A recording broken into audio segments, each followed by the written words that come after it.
are doing a little bit of catfishing tonight, and we're with our good friend Patrick and Mark. You know what? And one thing I always try to do is every year I try to get out and fish with Patrick, because he's definitely got the passion that I do when it comes to catfishing. You know, and I've told you guys this several times.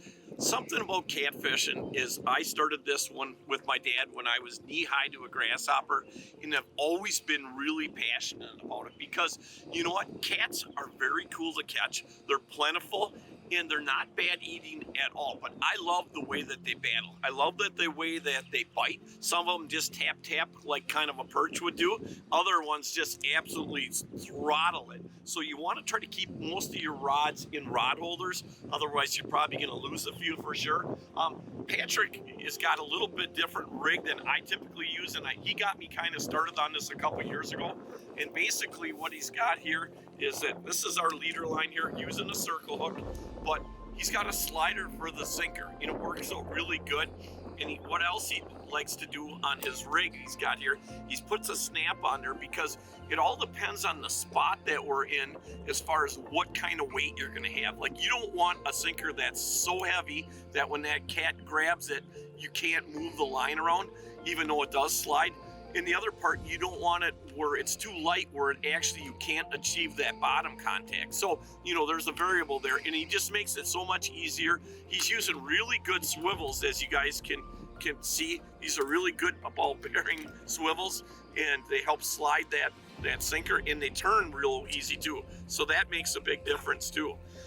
The other part that I love that he likes to do is that this time of year the white bass are in the river like crazy. This is probably one of the best white bass runs that we've had in the last probably 3 to 4 years. And these catfish are up here feeding on that white bass spawn. They love to eat the white bass spawn, but what they really like better is they like the livers. And Patrick was out white bass fishing today, caught a bunch of white bass, cut out the livers, and that's what we're gonna be using for bait. So hang on your hiney's. You know what, everybody, I think that really a lot of it's got to do with the weight of the sinker and the size of the hook. And I'm going to let Patrick, because Patrick definitely, this is his rig, I'm going to let him talk about this to you guys. We got about a 30-inch leader here.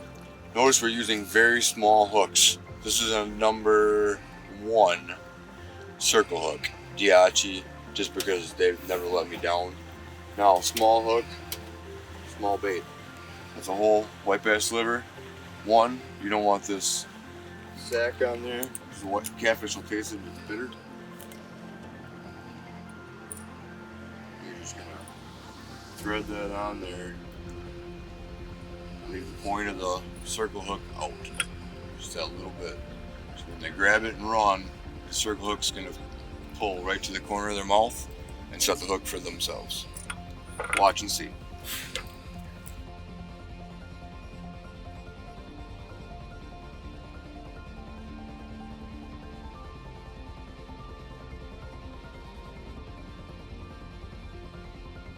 There he is, there he is, there he is. Whoa!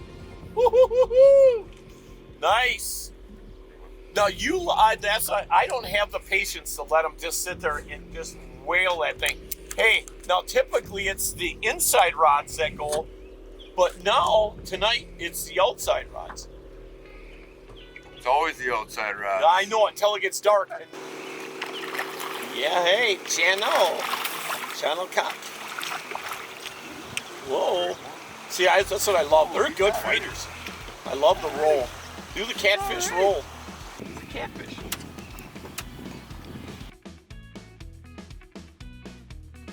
It's only taken you 20 years to to make your wife happy? Right. Well, I mean, there's like tractors to buy, new boats to buy, pole barns to build, more land to buy. And instead, your wife is on the back burner, no kitchen. Well, you know, it's called get all necessity. Necessity. Outside again. Here, Mark. Well, I'll tell you what, it's not even dark and things are lighting up. You were right, Patrick. I'll tell you what, when you get a good white bass run, it is amazing the amount and how active these channel cats get.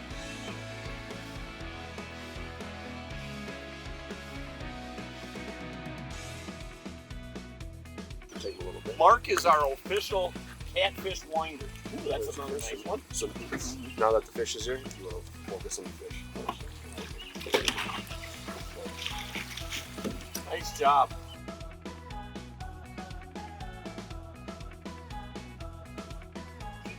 Now here's something different. Patrick's got the most bites so far, and he's got 2 fish in the boat on his end of the boat.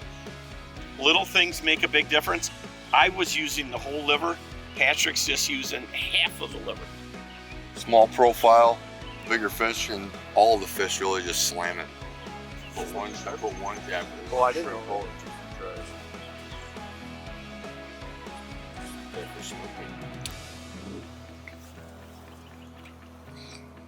Just get a picture of that sunset. Holy man. Holy man, you almost put that rod right into the water. Did you see that?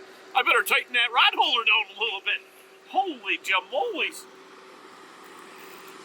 Mark, I was going to hand you the rod, but if I went to grab that rod, she would have been long gone. Kitty cat.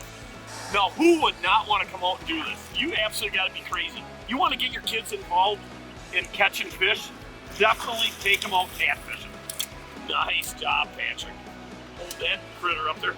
I better tighten that up a little. Holy moly, it would have been like a torpedo. No. That's the first bite here. Smaller ones.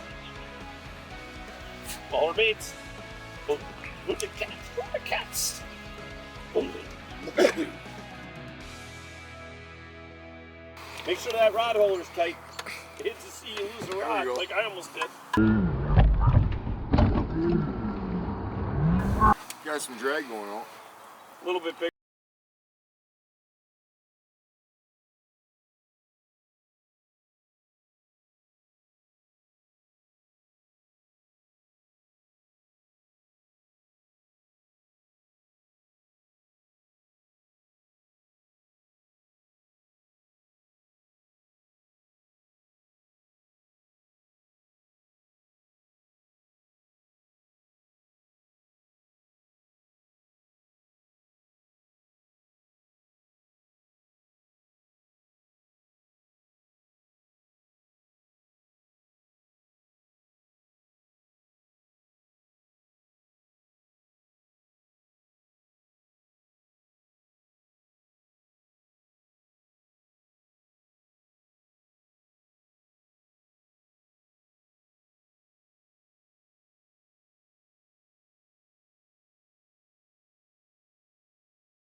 But basically, if you let the rod sit in the rod holder until it just bows right over, the fish is going to take care of everything. That's the easiest way to do it. And again, what a great way to teach kids how to fish, because they're going to be fishing at it.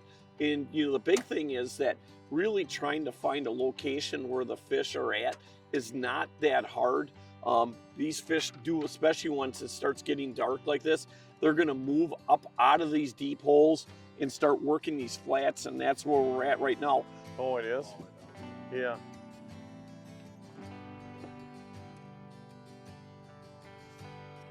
What's he been up to? Mark, you're the quietest cat fisherman I've ever seen in my life.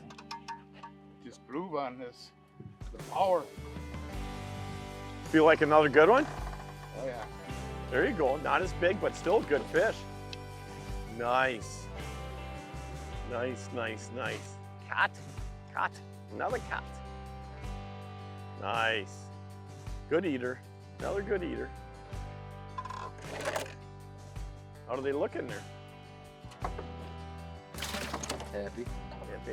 Happy cat. Not knowing their future very well. Right.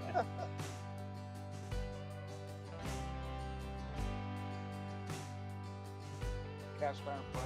Ooh, Oh, they're right there, right there, right there. Ooh, right there, right there. Right in front of Mark. Oh, yeah. Oh, yeah.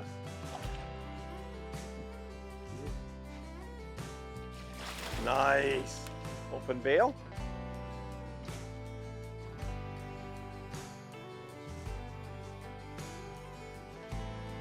Something I'm learning from Patrick, if you go 10, 15 minutes without getting a bite, definitely time to change that bait. Keeping it fresh is what it's all about. Mark, what's the craziest thing you've ever seen in front of your house there happen?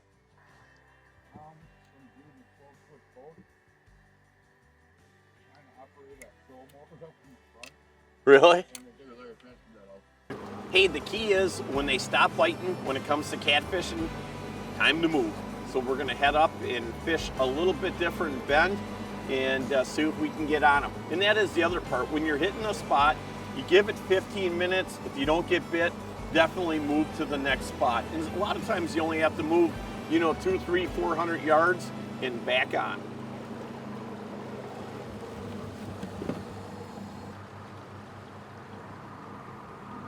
All right, Hunter. You're not catfish hunter, though. You're just hunter. Pass the liver if you don't give her. It's amazing how much food these fish have. 1 hour later. Hey, I'll tell you what, everybody, we certainly had a lot of fun. And we'll be back out again to do this again. That's what it's all about.